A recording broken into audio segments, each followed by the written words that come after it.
الله الرحمن الرحيم، يا رب تكونوا بخير.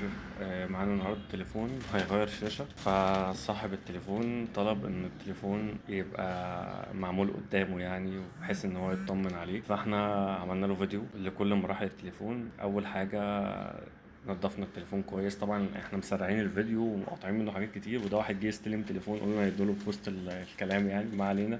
احنا مسرعين الفيديو، في تنظيف كتير، بس دي مراحل التنظيف كانت في الاول.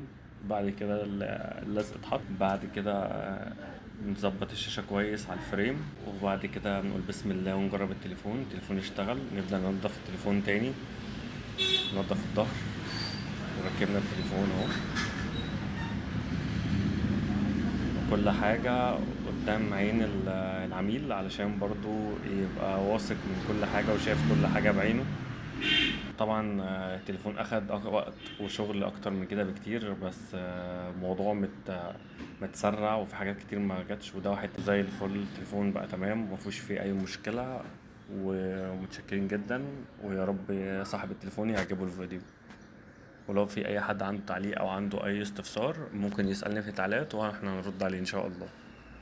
متشكرين جدا. السلام عليكم.